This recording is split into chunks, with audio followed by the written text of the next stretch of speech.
Imagine that it is November 2028. The presidential election is over and America has spoken. After years of anger, chaos, and deliberate division, the country has decisively chosen a different path. Hope has defeated despair, peace has defeated hate and division, and freedom has defeated graft, corruption, and the abuse of public power. The politics of grievance has lost.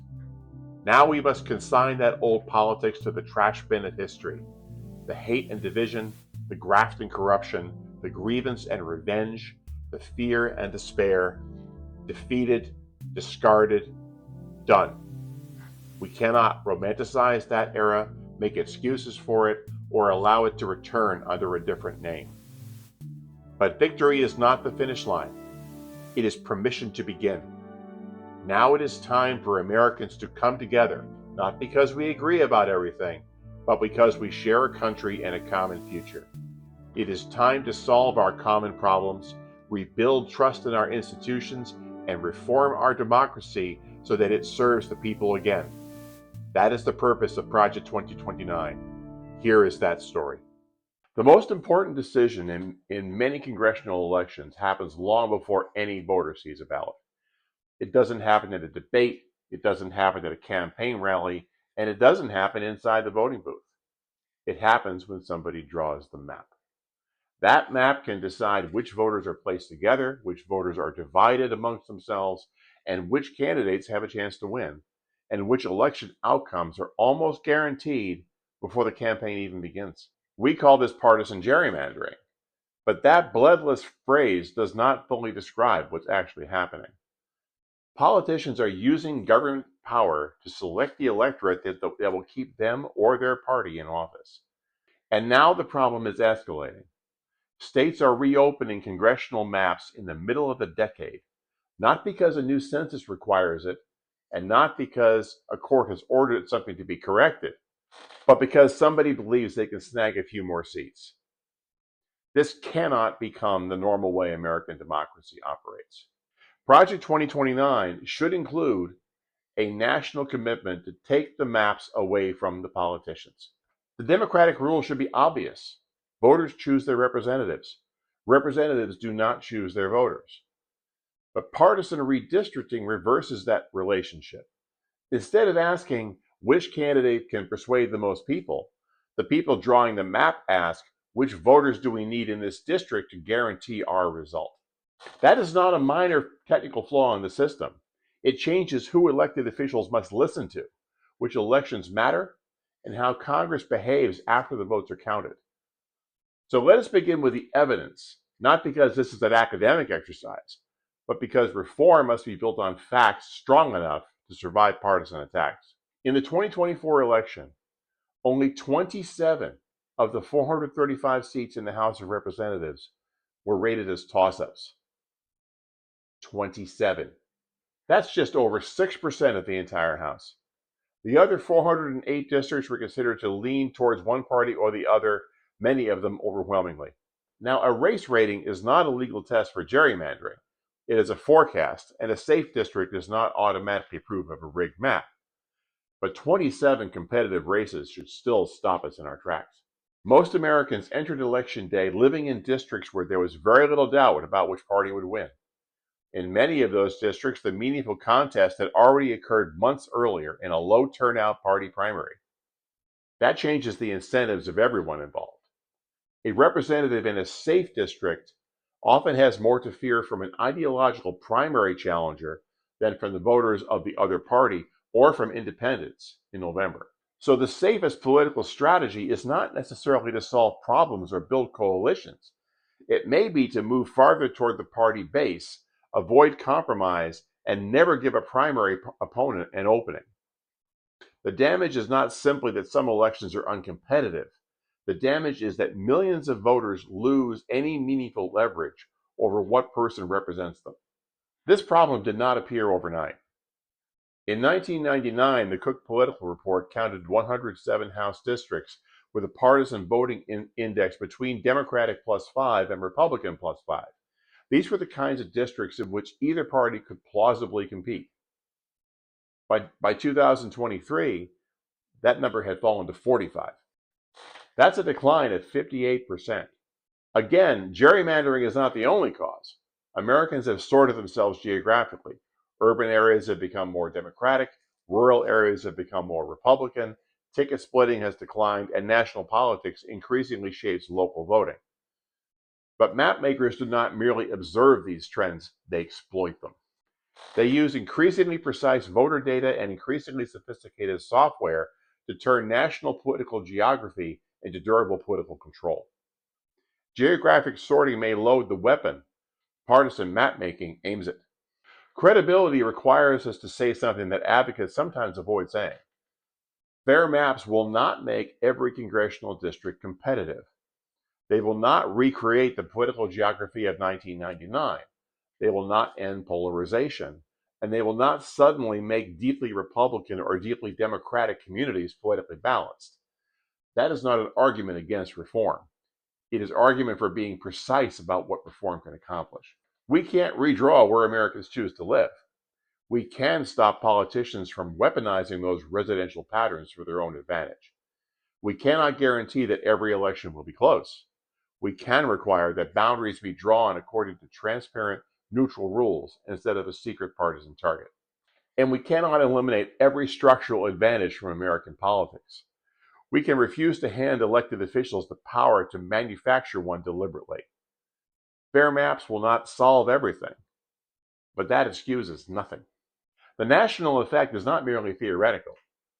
The Brennan Center compared the maps used in 2024 with thousands of alternative maps designed to satisfy proposed federal fairness standards.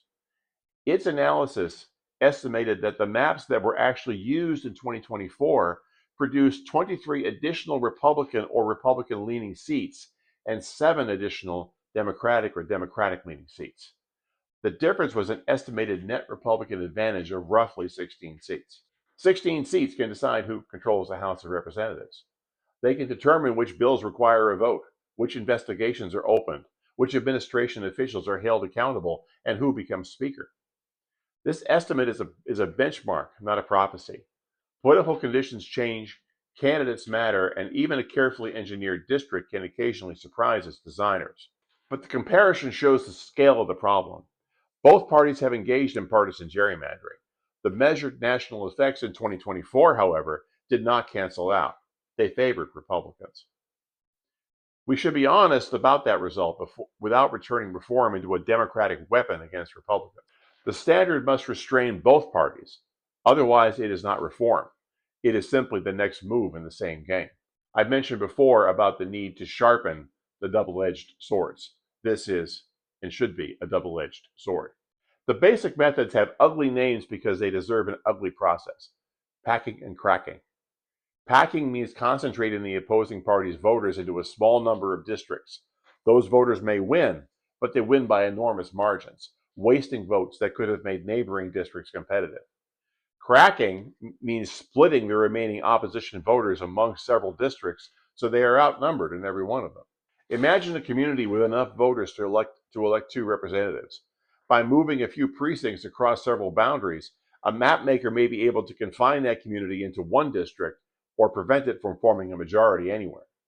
The ballots are still printed, the polling place is still open, every vote may be counted accurately, but the power of these votes to change a seat has been engineered away before Election Day. Put the 2024 numbers side by side. 27 toss-ups and 408 other districts. 94% of the House was outside the toss-up category. That is a warning. When the general election becomes a formality, the decisive audience gets smaller and more ideological. Candidates spend less time persuading the middle. Parties invest less in districts they consider unwinnable. Some voters reasonably ask why they should participate at all when the result appears predetermined. Elections are supposed to create accountability. If most representatives are effectively insulated from the opposing party, then accountability increasingly runs through primaries. If most representatives are effectively insulated from the opposing party, then accountability increasingly runs through primaries, party institutions, donors, and organized factions, not through the full electorate. That is how a map drawn in a state capital can change the behavior of Congress in Washington. As damaging as the normal redistricting process has become, We are now entering a new realm. For generations, the general expectation was that states redrew congressional districts after each 10-year census. The maps might be unfair, and courts might later require corrections, but redistricting was still tied to a predictable national cycle. That restraint is breaking down. Political leaders have discovered that if control of the House is close, reopening the maps in the middle of the decade may be easier than persuading more voters. And once one party does it, the other party immediately faces pressure to retaliate. That is how abuse becomes an arms race. And between the summer of 2025 and August of 2026, 10 states changed their congressional maps. 10 states in roughly 1 year. Mid-decade redistricting activity at a level the National Conference of State Legislatures says has not been seen since the 1800s. We need to distinguish two very different things. 4 of those changes follow court decisions or existing legal requirements. Courts sometimes must correct maps that violate the Constitution, the Voting Rights Act, or state law. That is not the same as reopening a lawful map simply to gain seats. 6 changes were initiated voluntarily by political actors. That is the escalation we must confront. If a party can redraw whenever it controls the legislature and believes another seat is available, congressional maps may never truly be settled. Candidates, communities, and voters can be moved repeatedly as the partisan balance changes. But the map stops being a 10-year framework for representation. It becomes a weapon that can be reloaded whenever the House majority is within reach. The political logic of retaliation is easy to understand. If Republicans gain seats by redrawing Texas, Democrats will be asked why they should not answer in California, New York, Maryland, or any other state they control. Standing down unilaterally may reward the party that moved first, but we should not confuse a defensive political response with a democratic solution. One party grabs seats, the other claims a right to answer. Both describe their maps as necessary, and voters in both sets of states lose the right to choose among genuinely competitive alternatives. Even if the seat gains cancel nationally, the democratic damage does not cancel locally. 2 unfair maps do not create a fair system. A temporary countermeasure may sometimes be politically unavoidable, but it should be described honestly, reluctant, temporary, and tied to a commitment that neutral rules will replace it. The goal cannot be to help Democrats become better gerrymanderers than Republicans. The goal must be to make partisan gerrymandering unavailable to either party. Let me emphasize the limit again, because the reform case is stronger when we do not oversell it. Fair maps will not eliminate geographic sorting. They will not make every district competitive. They will not end the influence of money, repair the primary system, or expand the House of Representatives. Those are related problems, and some require separate reforms. Increasing the size of the House, for example, would reduce the number of people represented by each member and could improve access and representation. But House size determines the scale of districts. Redistricting rules determine who controls their boundaries. We should pursue both reforms without pretending they are the same proposal. And we should reject the cynical argument that because fair maps cannot cure every democratic illness, politicians should remain free to rig the boundaries. No reform must be perfect to be necessary. The answer is not a map that helps our side. The answer is one enforceable rule that applies to every congressional map in every state, regardless of which party holds power. Republicans should not be able to rig Texas or Florida. Democrats should not be able to rig Illinois, California, or any future state they control. The rule should focus on measurable partisan favoritism, legitimate communities of interest, compactness where practical, compliance with the Voting Rights Act, and a transparent public process. States can use different institutions. Some may choose independent citizen commissions, others may use genuinely balanced bipartisan bodies or judicial review. The process can vary. The obligation to produce a fair result should not. Can Congress actually do this? For congressional elections, the answer is yes. Article 1, Section 4 of the Constitution, the Election Clause, gives states the initial authority to establish the times, places, and manner of congressional elections, but it also gives Congress the power to make or alter those regulations. Congress has used that authority before. Federal law already requires single-member congressional districts, and Congress has enacted national election standards throughout American history. States can administer the details and choose compliant map-making institutions. State State legislative districts are different. Federal authority over them is more limited and contested, so comprehensive reform must also occur through state constitutions, statutes, ballot initiatives, and state courts. The issue and the problem of gerrymandering is as significant in state legislative districts, judgeship districts, city council districts, anywhere where maps are drawn. This is an area that needs to be dealt with urgently. But those problems are going to require action at the state and local level. The next national redistricting cycle begins after the 2030 census. Waiting until the maps are already drawn will be too late.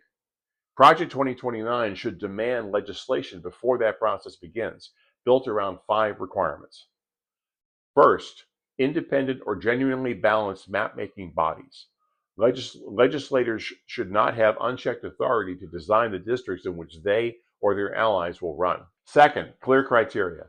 Maps must respect population equality, communities of interest, compactness and contiguity where practical, the Voting Rights Act, and measurable partisan fairness.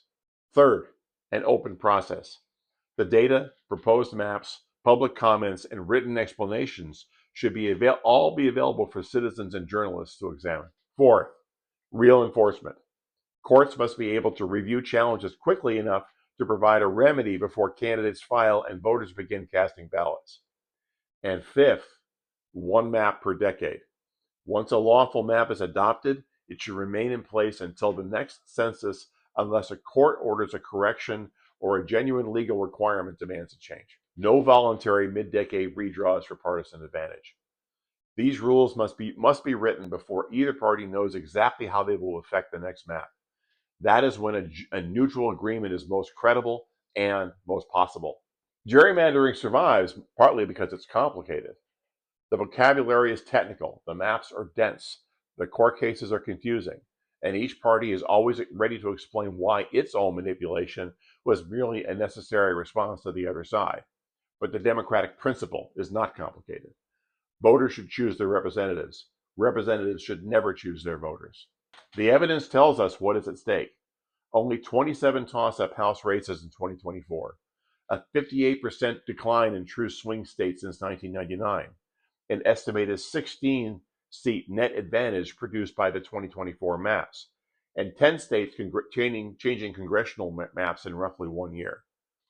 We do not need to pretend gerrymandering causes every problem in American politics. We only need to recognize that no healthy democracy gives politicians this much power to protect themselves from voters. So take the maps away from the politicians. Write one fair rule, apply it in every state, make every party obey it, and pass it before the 2030 census makes the next decade of manipulation possible. Tell me what you think in the comments. Should Congress require one national fairness standard for every congressional map, or should this remain entirely in the hands of the states? If you believe American democracy needs repair, not more partisan excuses, like this video, subscribe to Between the Lines Politics, and share this episode with someone who cares about fair elections. This is Project 2029. The work begins now.